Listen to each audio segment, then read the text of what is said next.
All right, this is Movie Trailer Trash. We just watched the trailer for The Girl on the Train. Woo woo. Really? She's leaving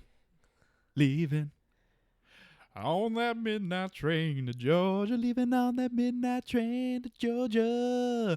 Woo woo. All right. I'd rather live in his Okay. world than live without him. Let's move on.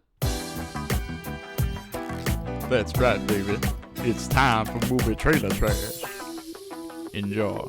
All right. As I said, we just watched the trailer for The Girl on the Train. I'm Bethany Duber. I'm Charlie And Duber. and this is Movie Trailer Trash. So let's talk about this trailer. The Girl on the Train. First and foremost, it is based on a book. Boom. Book based. If you didn't know, then where have you been? No, just because you read Hang a on, book doesn't hang mean... Have you been living under a rock? Everybody knows about The Girl on the Train. No, they don't. I wouldn't have known about it if you didn't read it. Okay, you're right. But everybody who reads books does. Yeah. No, seriously.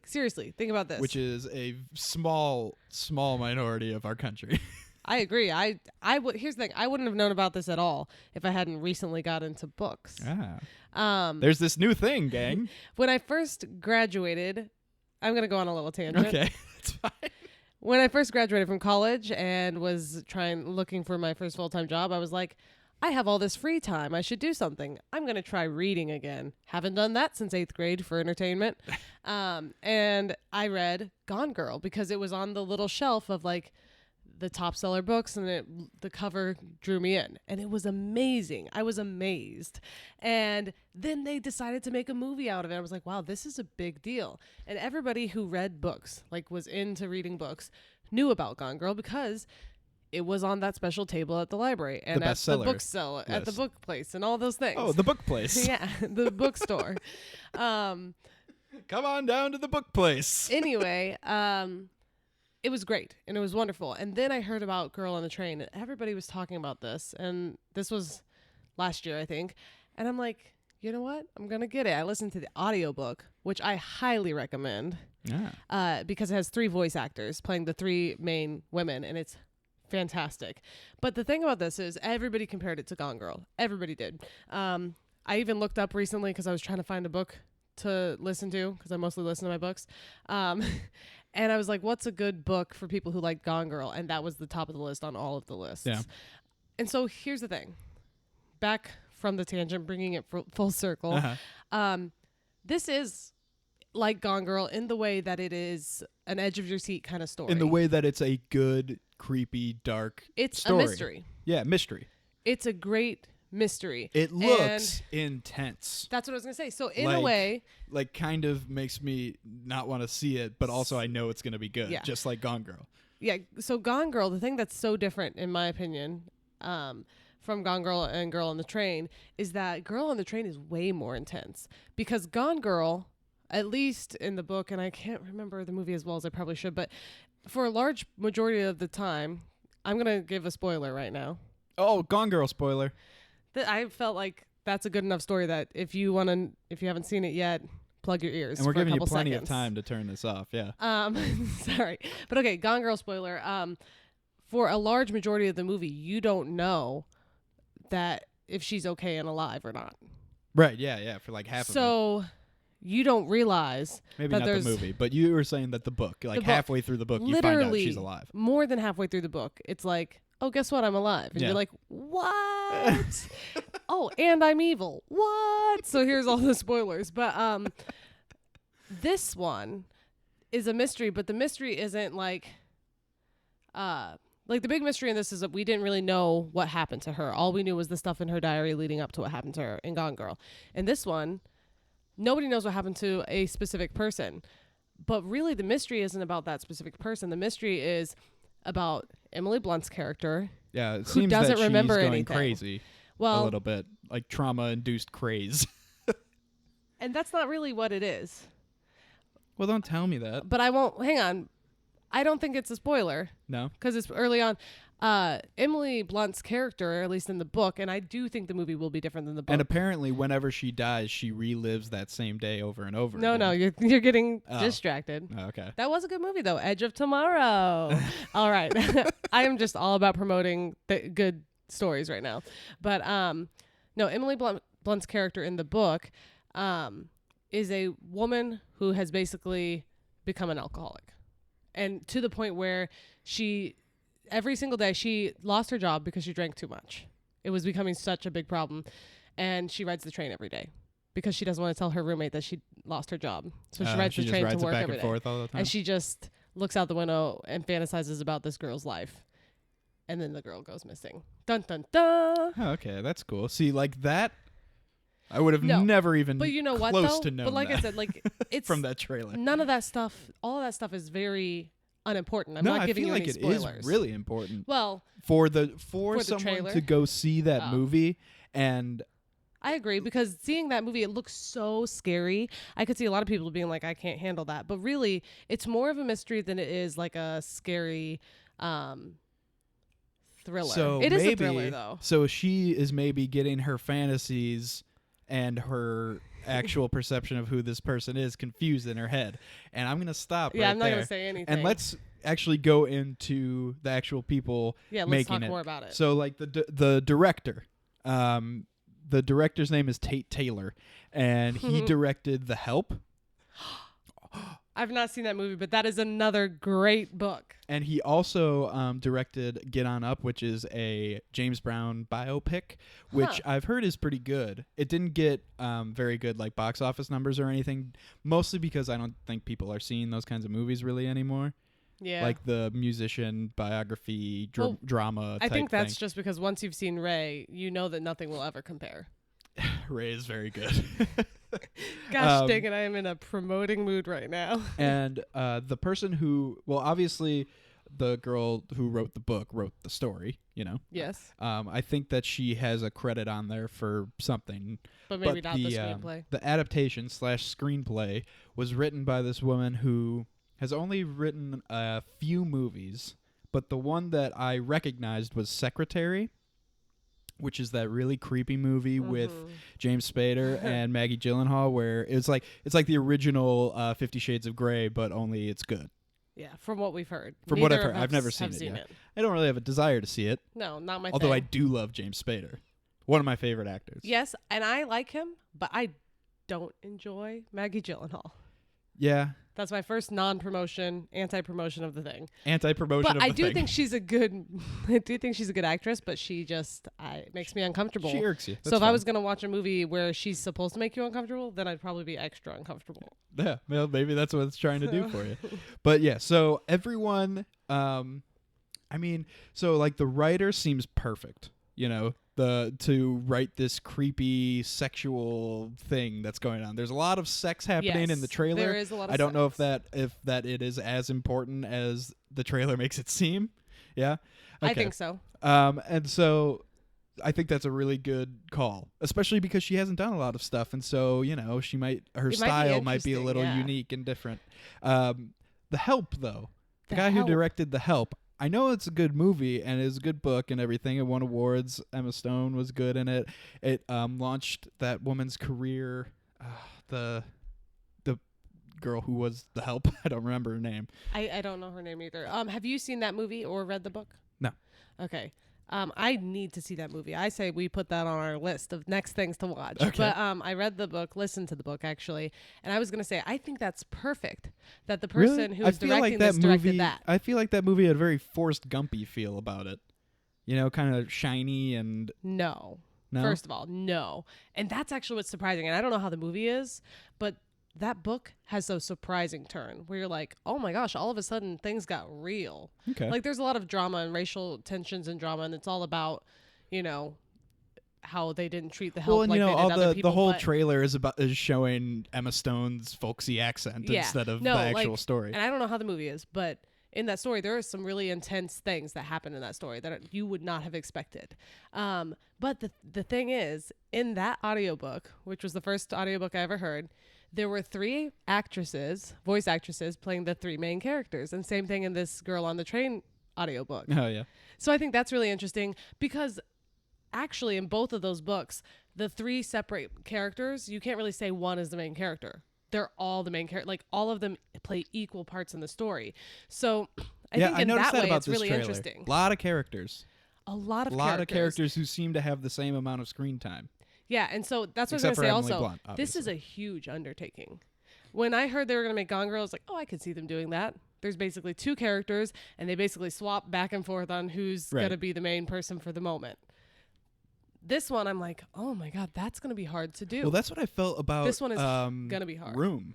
When I heard that they were making Room into a movie, I was like, this is a story that takes place entirely from a 5-year-old's perspective. Yeah. And it's like about the worst thing in the world. Yeah. It's like and then it ended up being, you thought, even better than the book. I thought it was better than the book. Which that's awesome. That rarely happens. Yeah. I have higher hopes for this one than Gone Girl because of that. Because Gone Girl is this kind of slow, creepy thing that seeps into your brain and you're just like, oh my God.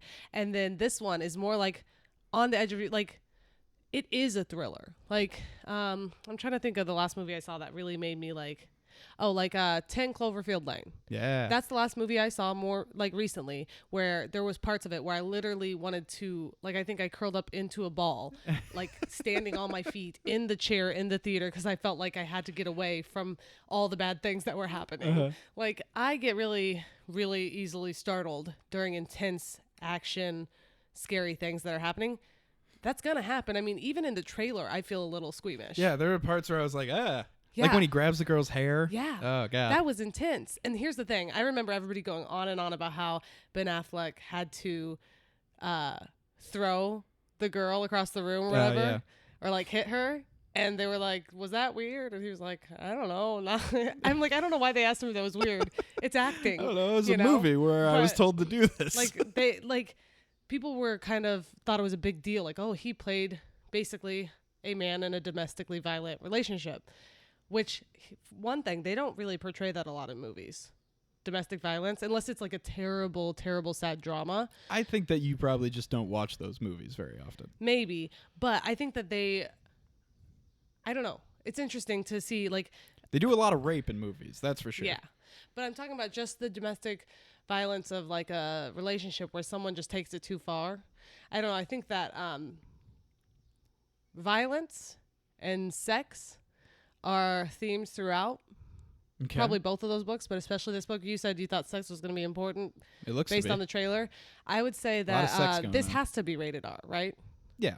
Okay. And when it says rated R, I'm sure that it says for violence and sexual content. It's probably just just a huge long list of just like sexual content. All these specific things. It's definitely, and it's interesting because I forgot how sexual it was. Drug and alcohol use. But I am so curious to see how it goes down. And the woman who is playing the detective, the woman who's like, I think her name is Allison Janney. I don't know what else she's been in. I just know I love her face. I'm like, oh, that woman. When she's West like, Wing. Did you kill this woman? And she's like talking to her. Did you watch The West Wing? Nope. She has a really great character in The West Wing. But I mean, I think she's great for that role. One thing I noticed is a main character, like a very important, crucial character. I didn't see that person in there. However, it all happened so fast, and like you said, there's so many characters that I might have just missed like 5 or 6 like main characters. Yeah, but I also would not be surprised if they just take this person out, just because it's hard to fit it all in there. Also, it's like the newspaper man. It's just like, "Hiya, folks," and then he walks on. No, but I don't know what you're trying to say. Friendly mailman. No. In the story. Okay. I'm confused. Just go on. Okay, so anyway, I noticed based on some of the dialogue in the trailer, I was like, oh, I think they're going to, I can kind of almost see how they're going to change it. Because sometimes you just have to change something for the movie. Yeah. And I think that the way they're going to change it, if it's what I think will be fine, I don't think it will ruin the story in any way. I think it's going to be so exciting to see them act out these things that were only in my mind. And that's always the thing that's exciting about watching a movie that was made from a book. But especially this one, because a lot happens in this one. In the story of Gone Girl, even when you find out what happens, it's kind of like, oh yeah, like you think you know what it's happening, and then you find out it was all a lie. Mhm. Like it was all this created thing. So you never really know exactly what happened. Right. So, but this one, you know, it's all unfolding in front of you. You know. And it's going to be exciting. Let's talk about whether or not we want to see it. And other questions. Okay. Where? When? How? Are you gonna see this movie? I'm going to start. Go for it. Because I clearly am excited about this. I think it's going to be great. And I'm so excited. And one thing I'm kind of worried about. Well, first of all, yes, I want to see it in the theater. First of all, yes. Yes, I want to see it in the theater. And I think that it'll be great in theater. But I think just like Gone Girl, it will be great at home, too. Because it's more about a great story. It's not about big screen and perfect speakers. However, I do think you're going to need good speakers, decent speakers at home. However, scratch that. No. Because here's the thing. You will need good speakers. You know how when there's a really intense movie and somebody's whispering and you're like, oh, crap, I can't hear it. You turn it all the way up and then the next scene is just like the loudest thing in the world. There's so much action and like kind of intensity and probably screaming and things happening in this. You might need good speakers. But nonetheless, I would say I have really high hopes. I want to see it in the theater, and I want to get like a group to go see it. I'm so excited. You want to talk to people about it afterward. Oh, just yeah, like Gone that's Girl. what it is. Yeah, I want to go to a movie to see it, and I want to do it at like 4:00. That way when we get out, we can just go straight to a restaurant and just go talk about it. Yeah. Yeah. Well, okay. So this movie it's kind of like I said right off the bat, where it looks really good. Really well made, and I bet Emily Blunt is amazing. Oh my gosh! And perfect choice. But it looks so creepy that I don't think I would be too concerned if I missed out on it going to the theater. So like, I would go to the theater and I would enjoy it, and I think it deserves your money, because it's really well made. But I remember after Gone Girl, after I got out of Gone Girl, I was just like, I need like a day to recover from that. Yeah. That was so upsetting and intense. I will say this, that Gone Girl in particular has a pretty terrible sexual violent moment. That's literally sex and violence all at once.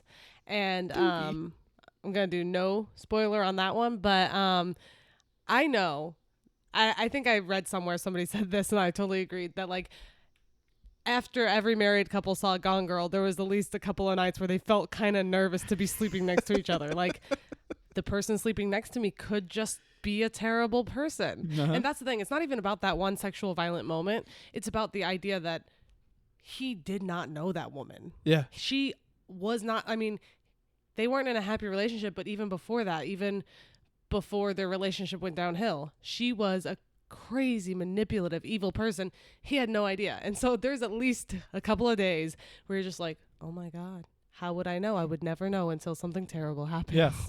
And I don't think that most people are that good at manipulation and stuff, but it was really unsettling. Yes, very. This one I think won't be in the same way, because there's something extremely disturbing about thinking the person you chose to marry, the person you trust most in the world, could be untrustworthy. This isn't necessarily one of those situations. But it is, I will say this. When I read the book, there were several different parts where my heart was racing while I was reading a book. You got to have a great story if it's going to make your heart race when you're reading it. If it's going to be on the big screen, you better believe you're going to have some palpitations. Oh, No, you better believe you're going to have some palpitations. It's going to be fun. I think it's going to be fun. If you like kind of intense action, but I'm telling you, it's a good story. That's the thing that I want to really drive home, is that it's a good story, because it's easy to see something like this, like the fast-paced, make your heart race type of movie, like The Call with Halle Berry. That movie probably made my heart race just as much as this one will. But this is a good story. Right.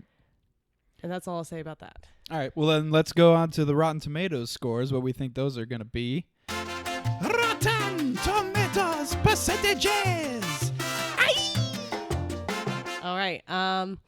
Oh, it's so hard because especially when I am excited about something, I want to give it a high mark. I talked about this in another episode.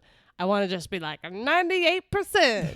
But I'm going to go ahead and I'm trying to remember what Gone Girl got, because if it is done anywhere close to as good as Gone Girl, then it's going to have the critics raving about it. I think I'll give it 89%. I'm going to give it... By critics. I'm going to give it 85. Maybe. Well, no. See... Here's the thing. Critics also love Emily Blunt, which why wouldn't they? Do they? Yeah. Everybody does. What about that second Huntsman movie that she was in that they gave like a 13? That had nothing to do with her, though. There are some movies that you can be in a bad movie. I was going to say, there are some movies that even Tom Hanks can be in, and it would get a bad score. Like, the best actor in the world, in my mind, is Tom Hanks. The best actor in the world could still get a bad rating from a critic if they're in a really terrible movie, but I already know that this is a good story, and people love Emily Blunt. She's good. Yeah, she's so real it's good. going to be a good story, yeah, and like the only thing that could ruin it probably is the director, and I mean, he already... He's the one that directed The Help, right? The Help won something. It won an I don't award, remember what it was, and people loved it. So yeah, it's gonna be good. I want to say 86. That's perfect. From I agree. Critics, and I'm going to say 75 from audience. That's fine, and I could see audience being a little harsh just because people do not like things that aren't happy. And I'm not going to say whether or not this is happy. People don't there's like a lot things of that bad aren't things happy, in it. and they don't like things that are confusing, and they don't like like things that are dark. And so it's like got the big three for even if it, and they also don't like things that are that build slowly. And I know that you said it was like it had your heart racing and everything. Yeah, but not all the time. Yeah. But it's it's a mystery. Yeah, it's a mystery. There's gonna be points where you are confused. Yeah, that's you're gonna. the thing. Yeah, and so people don't like confusing. that. The general person doesn't like that, and so I think that they'll give it lower. What for did you that say? Reason. 75. Okay, I was gonna say 76, so I'll keep it at 76 for audience. Okay. One above you. She just winked at me. Everybody. I think that they chose a great person. When I found out it was Emily Blunt, I was like, oh my goodness. Yes. I'm excited to see Emily Blunt. First of all, I've been more and more impressed with her. When I saw her in Sicario, she blew my mind. Man, Sicario was awesome. She was the most badass person while simultaneously being confused and duped. But did you know that she was the first choice for Black Widow? Oh, wow. That would have been a totally different thing. Yeah. But, I mean, she's great. She's so great, and I think she's going to be great at this role, and I'm really excited to see her play someone who doesn't have her life together. Like, and hopefully if they stay true to the book, like, she's not badass. She's an alkie. That's rude. Is that rude? Yeah. She's an alcoholic.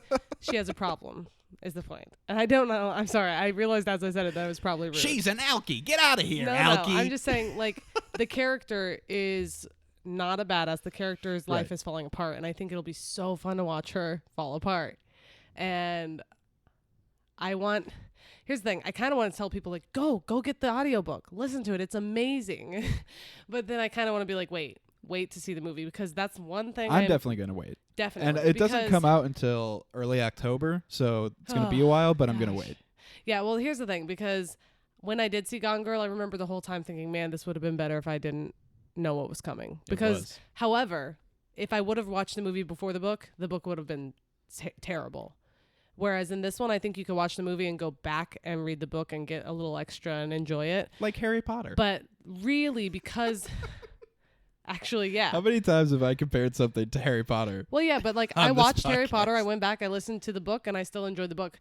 But the thing with Gone Girl was that, like we said, in the book, it's literally basically two separate stories, whereas it's all intertwined in the movie. So by the time you get to the book, you're like, why is it taking so long to get to where she's at? And you're like, oh, because I'm not supposed to know she's around. Right. So it really would ruin the book for you.